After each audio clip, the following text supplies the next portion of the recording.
did a little case presentation, but just to introduce kind of what we're going to be doing for the pelvic and acetabular side. I'm Conor, as I said, and this is Mike Githens.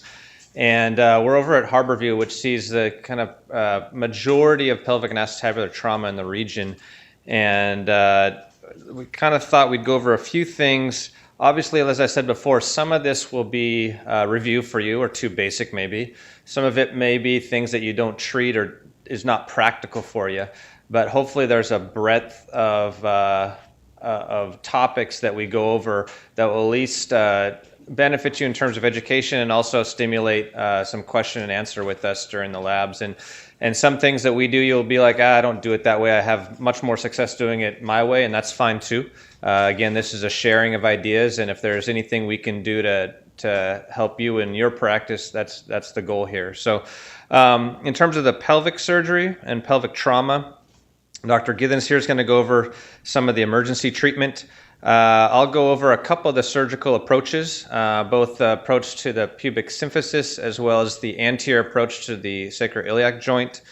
In the labs, we will go over external fixation of the pelvis.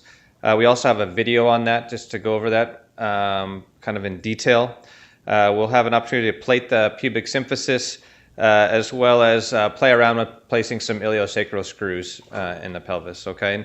And we'll try to break up the sessions so you'll have opportunity to put iliosacral screws in both of our labs, just because there's so many people that will allow, I think, a little bit more time. And not only just, it's not just the mechanics. You guys all know how to use a drill and a screw, I think, but focusing on the imaging here is really part of what's difficult in putting these in. And then secondly, in terms of acetabular fractures, obviously it's impractical for us to go over complex acetabular reconstructions, but hopefully some opportunities on the surgical anatomy, because that's really where you can get into trouble, is if you're uncomfortable with the surgical approaches. So for anterior approaches, we're going to go over the iliofemoral, which is just, if people are familiar with the ilioinguinal approach, it's just extending the lateral window, and then the stop approach, which is really just the medial or third window from the other side of the table. And then Dr. Githens will go over the Coker-Langenbeck approach for posterior approaches for posterior columns and posterior walls. And if there's other things you want to see in the labs, we can take a look at that. But thinking most practically, I feel like most acetabular fractures can be fixed with these two things in your toolbox. So with that, I'll give it over to Dr. Githens, talk about emergency treatment. Thank you, Conor. Good morning, guys. Thanks so much for coming. I know everybody has traveled a long ways, and I feel honored just to have a chance to meet all of you guys later this afternoon, hear about your experiences. Conor and I will share ours. And as Conor has said, this is going to be the functional classifications, a basic review. Probably all of you know it, but it applies to the emergent management of these injuries. And so we'll go through this, and if you have questions along the way, feel free to stop me, write them down, and we can talk about them this afternoon. However you want to do it is good for me. So I have no relevant disclosures. And just to introduce this topic, so we're going to go very briefly over the unstable patient who has an unstable pelvis injury, talk about the two most applicable classification systems, which are the Tile and Young and Burgess classifications, and then go through the emergent management strategies, which are sheeting, skeletal traction, external fixation, C-clamp application, and then extraperitoneal pelvic packing. So I just want a little bit of context from the audience so I can tailor this talk on the fly. How many of you have pelvic angiography available in your work setting, if any? Nobody. Good. So that's good, because I'm not going to talk about it at all. How many of you have, or on a relatively routine basis, find the need to perform pelvic packing for the hemodynamically unstable patient? Okay. And then how many of you have equipment available for putting an external fixator on a patient's pelvis? Everybody's got shants, pins, clamps, and bars. So this will be good then. We can kind of talk about those strategies. So similar to what Dr. Patel taught us earlier this morning, there's basically 3 times when a multiply injured patient is going to potentially die. So one is early, like within minutes, and it's unlikely that we as the orthopedic surgeon are going to have the opportunity to intervene there. But the second group is those who are at risk for death in minutes to hours to maybe days, or patients who have the neurologic injury that they're going to succumb to, prolonged and continued blood loss, and then severe abdominal injury. So this patient group right here is the one that we're going to talk about for the next 30 minutes or so in relationship to an unstable pelvis that's leading to continued hemorrhage. So again, pelvic instability, and we'll go over the specific pelvic ring injuries that you should be concerned about, are going to lead to hemorrhagic shock. And the objectives after the end of today is to understand which of the pelvic ring injuries need emergency intervention, and then how to apply the management strategies that we're going to go over. So the unstable pelvis, the reason we talk about the unstable pelvis and volume containment is because when you expand the volume of the pelvis, people have described it as either a sphere or a cylinder, but you're getting an exponential increase in the volume of the pelvis. It's an uncontained area that the pelvis can bleed into, and you can lose a massive amount of blood, and it can be ongoing. So the whole goal of these emergent strategies is to contain the volume of the pelvis. The sources of blood loss are important too. So most commonly, the two major sources of blood loss are going to be the presacral and the perivesicular venous plexus, which we saw a little bit earlier. Secondarily, it's exposed cancellous bone.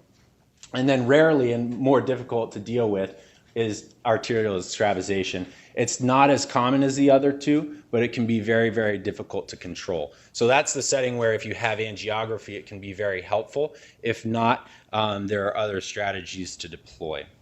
So these are the two that you're going to worry most about, and it doesn't take anybody in the audience. So, is that going to be a problem or not? Yeah, this is a problem, but it's like Conor said, the splitters, and it's the folks who have these vertical shear injuries.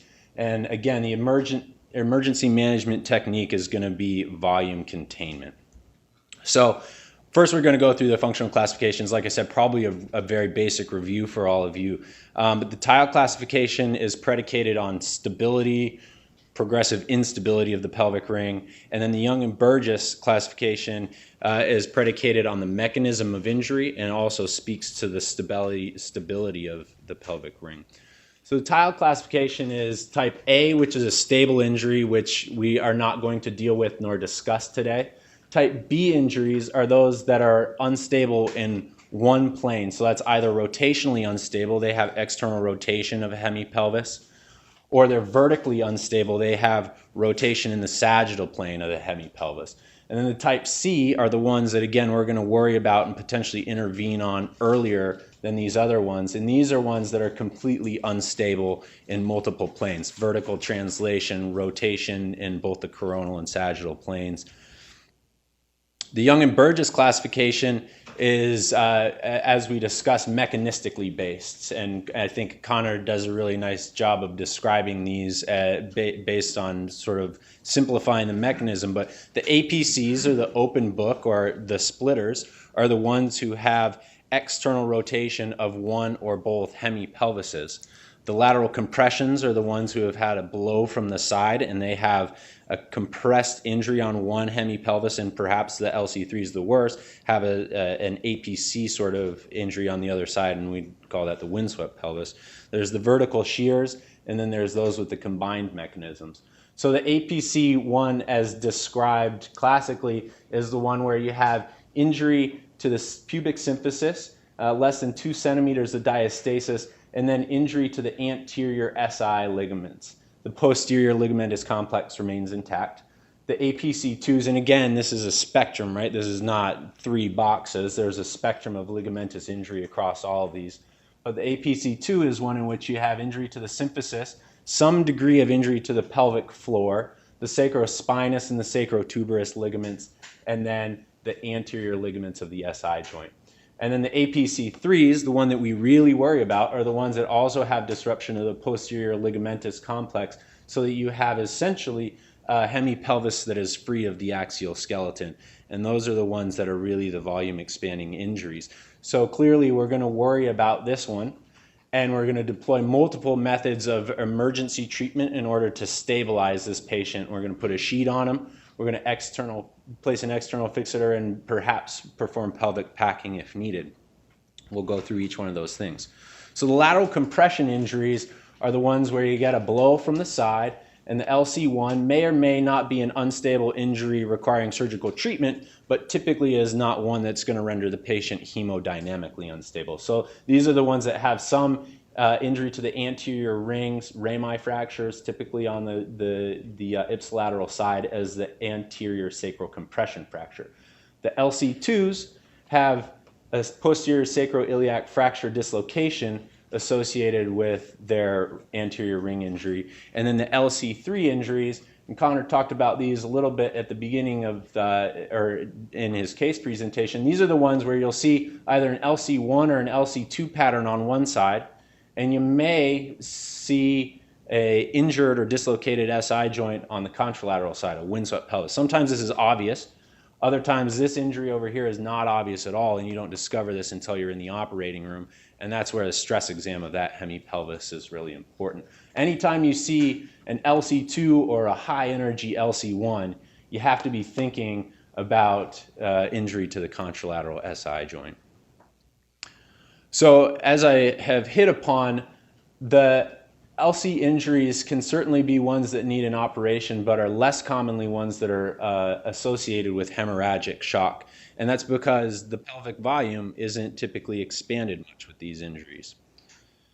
Vertical shear injuries are ones that we do worry about. And that's because as you have shearing of one hemipelvis, you also have injury to that perivesicular and presacral venous plexus, which results in a significant amount of bleeding. So these, again, are ones that we're going to treat with our strategies. This one, we're going to put a sheet on, but we're also going to add skeletal traction to bring that hemipelvis back in to the zip code or the area where it's supposed to live. And then we're going to perform pelvis packing or some other form of containment of the pelvic volume. And then lastly, the combined injury patterns are a combination of two of these mechanisms, a lateral compression and vertical shear, or an APC and vertical shear. These ones are always high energy injuries, and we always worry again about hemorrhagic shock in these patients. So the mortality associated with some of these is significant, particularly the vertical shear, the APC2 and APC3s, and then of course the combined mechanisms. And that mortality is often associated with the hemorrhagic shock that comes along with it. And so if we can control that within the hours to or first day or so of presentation, then we can really do a lot of good for the patient. So as I've already harped upon, and we'll continue to, because it's a simple take-home message from this talk, is that pelvic volume control equals hemorrhage control. And I have an asterisk there, that's most of the time, and the most of the time is sometimes there's going to be an arterial injury that you're not going to be able to control with the methods that we're talking about today. And there are certain fracture types that are at a higher risk for that. Ones that have a fracture that extends into the greater sciatic notch, we know that those are at a higher risk for an arterial injury. And complete sacral fractures with significant displacement are as well. So the methods that we're going to talk about here are pelvic sheeting and skeletal traction. Conor has a nice view, or a video of this that we're going to go over at the end.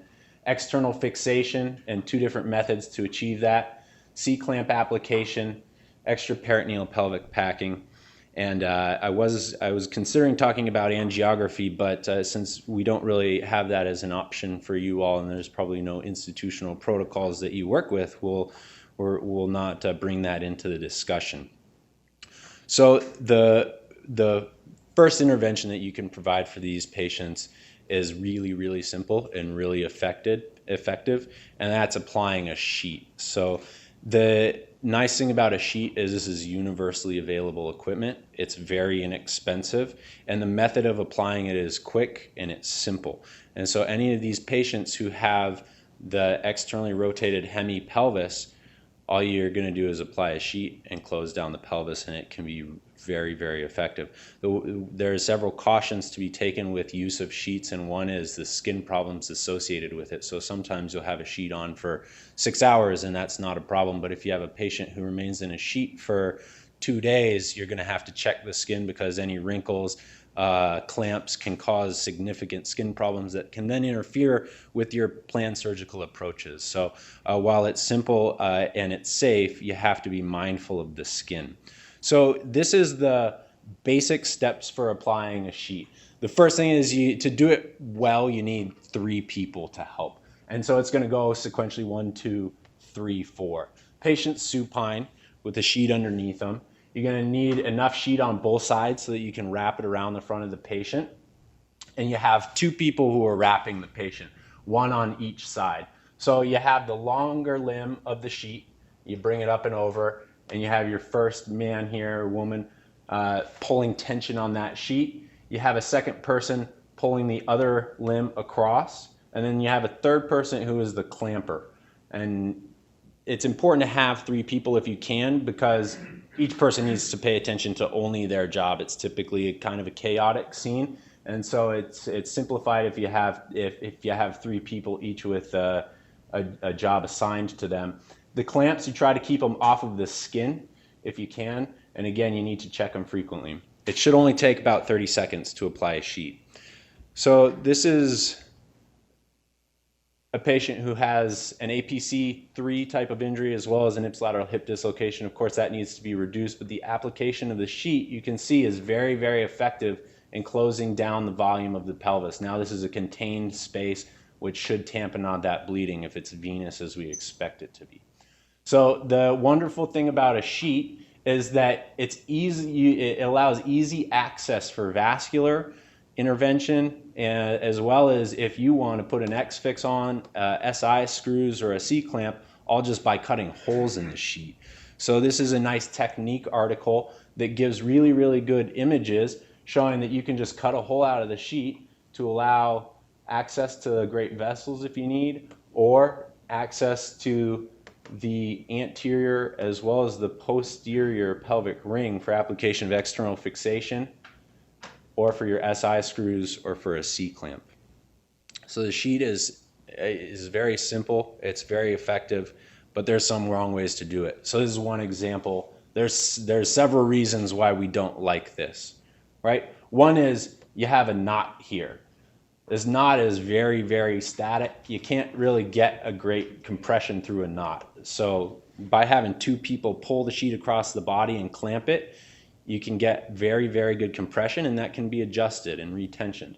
The knot also is going to cause undue skin pressure right here, and it narrows the sheet. So you have surface area that is now much smaller for the sheet. The sheet is also across the iliac crests. The ideal location for compression, I think as everybody knows here, is the greater trochanters. You want to squeeze the pelvis through the greater trochanters. So, and then lastly, there's going to be all kinds of wrinkles, and this is going to lead to big skin problems. So likely ineffective because it's tied in a knot, and it's in the wrong location, and dangerous because you decrease the surface area that you're pressing over. You're pressing through the wrong area of the pelvis, and that knot is really going to be hurting the skin.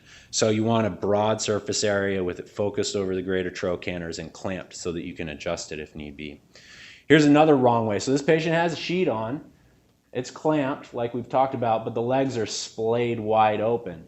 And as you can imagine, with the legs both abducted and externally rotated, that's going to just recreate the deformity that this patient came into the hospital with. So what you can do, and again, you have to be very careful when you do this, but you pad the feet very well, and then you tape the toes together to bring the hemipelvis back to where it belongs. Okay? So that's the earliest intervention that you're going to do, decrease the volume of the pelvis. Second early and easy intervention to do if you have the equipment to do it is apply skeletal traction. So the indications for skeletal traction are vertical displacement or flexion and extension deformities of the hemipelvis, and it can be used in combination with sheeting. So these patients who have a combined mechanism, they have vertically displaced and externally rotated hemipelvis like the last patient, you put them in traction to bring the pelvis back down, and then you sheet them to bring it back in. So we prefer to use distal femoral skeletal traction, and you can either use a centrally threaded Steinman pin, or you can use a small K-wire and a tension bow.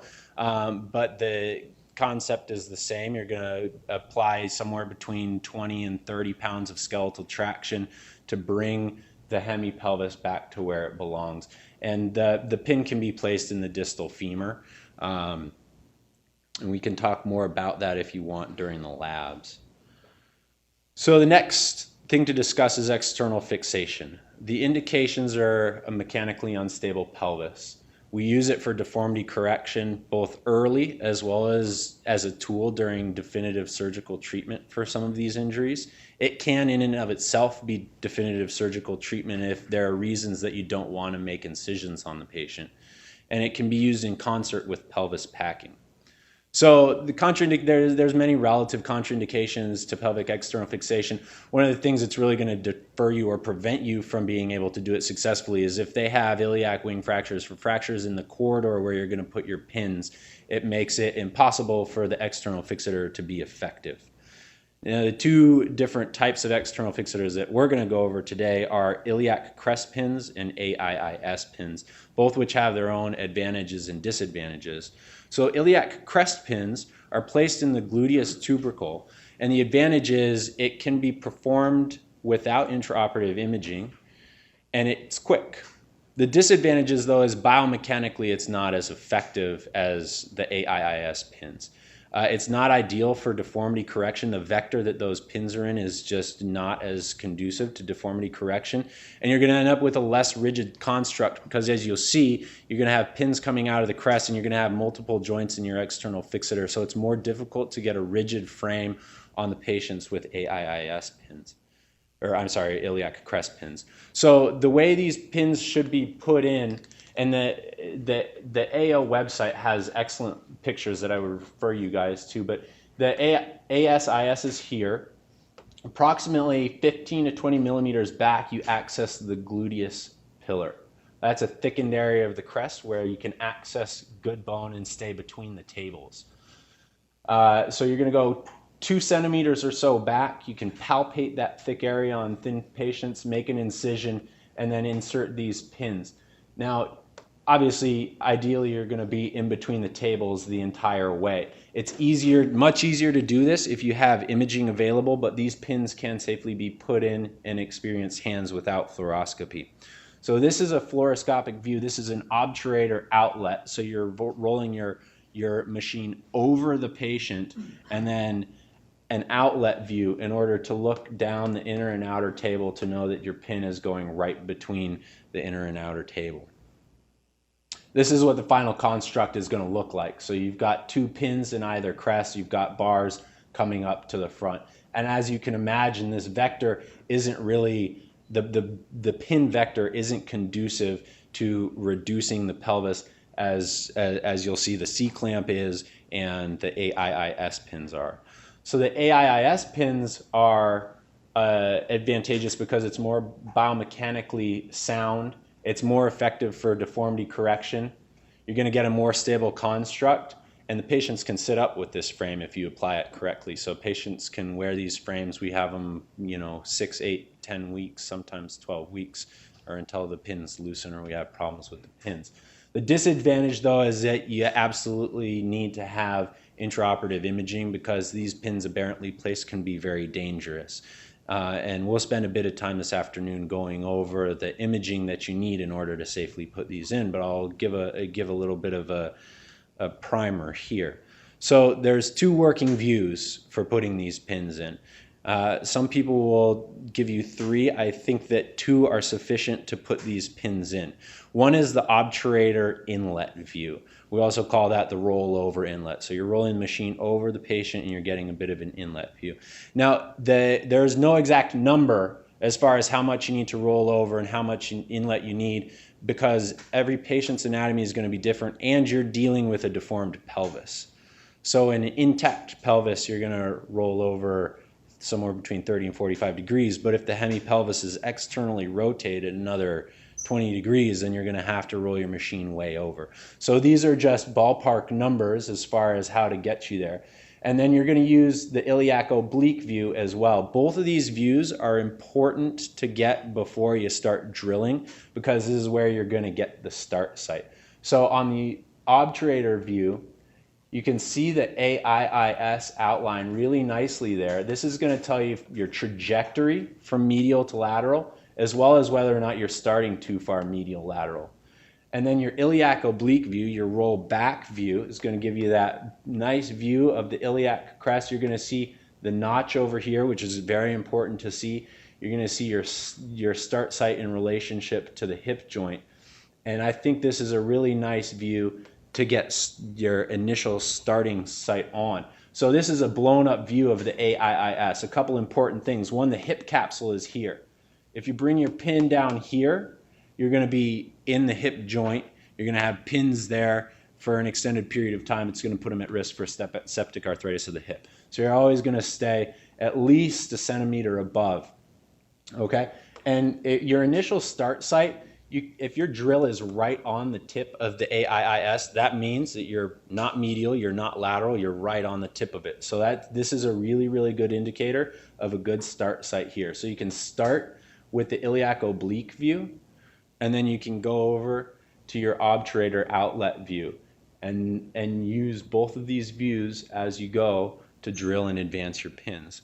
So the goal is to get the pin right above or right at the sciatic notch, because this is excellent bone here. Bone out here is a fairly big corridor, which is nice because it's safe, but the bone for fixation and the longevity of your X-fix is all found here. So I'll also take note though, if you're starting here and this patient has a high notch and you're aiming up, that X-fix is going to be sitting like this and make it really hard for them to sit up. So some folks would say maybe start a little bit higher and go a little bit flatter so that you have an X-fix that isn't going to get in the way if you're planning on keeping it. In any event, you're going to drill to some point and then get your Chance pin and insert it to above the lesser or to above the greater sciatic notch if you can, or at. There's very good bone here, so here is fine. These are the final images of what your pins should look like. Again, headed up towards the SI joint there and just above the greater sciatic notch there. And this is what the final construct looks like. You can use these pins to correct flexion extension deformities. You can use these pins to correct external rotation deformities. If there's posterior sag on the pelvis, you can pull up on it and correct deformities that way. So the C-clamp, who's got a C-clamp? Anybody? C-clamp is a nice tool to use for some reasons and a scary tool to use for other reasons. It's very, very good at reducing the pelvis because if there's a sacral fracture or a complete SI joint disruption because of the vector that you're applying to it. You're applying a vector directly to the SI joints in the sacrum. So it controls posterior pelvic deformity well if it's positioned properly. It can be performed without intraoperative imaging, but I would say with great caution, because the big danger is putting it into the sciatic notch, which can result in serious bleeding and neurologic injuries. It's quick, and it also allows abdominal access if the patient needs it. Again, the disadvantage is it's expensive, it's not readily available in a lot of places, and it can be dangerous if it's placed incorrectly. So your landmarks for safe placement are the same that you're going to use for your iliosacral screws. So ASIS here and the long axis of the femur here, where those quadrants those lines intersect is going to be the safe place and the most biomechanically advantageous place to place the C-clamp. And then on the axial view, you can see if you're too posterior, you're going to create a deformity. If you're too anterior, you're going to create a deformity. If you're right across the level of the sacral ala, you're going to get a good reduction. Now here's a depiction of what happens if you're too anterior. You're going to cause internal rotation in the anterior ring and you're going to displace the posterior ring. If you're too posterior, you're going to open up the front of the ring. And this is the dreaded C-clamp in the notch, which is why we typically say use imaging if you're using this device, unless you're experienced with it. But when positioned properly, it can be very, very, very effective at reducing the pelvis. One thing you have to be careful of is if you have a complete sacral fracture, it's a very powerful device. And you can overcompress the posterior sacrum and injure the nerve roots as they're coming out there as well. So we've talked about X-fix, we've talked about C-clamping and sheeting to contain the volume of the pelvis. The last thing that I'm going to go over here is that extraperitoneal pelvic packing. So in the absence of the ability to do angiography, this can be a nice way to control bleeding in the pelvis, particularly venous bleeding, and assist the tamponade effect. So there's advantages to this. It's quick, it's simple and effective. It's simple and effective, and it can be used alongside your pelvis X fix or your C-clamp. The disadvantage is, one, it may not and likely won't control arterial hemorrhage if it's a real arterial bleed. And it mandates, first of all, you making an incision on the patient that you may not otherwise be planning to make. And it requires a return to the operating room for removal of your packing. So these are a couple of references that are frequently cited as far as the technique and then the results of pelvic packing here in the United States. Most of the institutions here have a protocol where angiography is a big part of it. We don't pack pelvises probably as frequently as some of you do, and done in Europe. But it it's simple, and the algorithm presented in this paper is obviously bidirectional, and it's dependent on a fast exam. So if the patient has free fluid in the abdomen, they're going to the operating room with general surgery for an exploratory laparotomy. At that time, if there's pelvic hemorrhage associated with the patient's injury, the skeleton is stabilized either with external fixation or C-clamp, and then the pelvis is packed. If they continue on with hemodynamic stability, then they're going to go to angiography. Now, if the patient does not have a positive FAST, if there's no free fluid in the belly, but they don't respond adequately to resuscitation, fluids, packed cells, then they go to the operating room specifically for pelvis packing. So we'll go through the technique here, and it's very simple. So it's the skin incision is dependent on the surgeon's preference. It can be a vertical midline incision or a fan and steel incision. Of course, you're going to have to deal with whatever incision you decide to make for your definitive operation, so it's important to think ahead regarding that. The rectus split is a vertical rectus split, and this is up to the level of the umbilicus.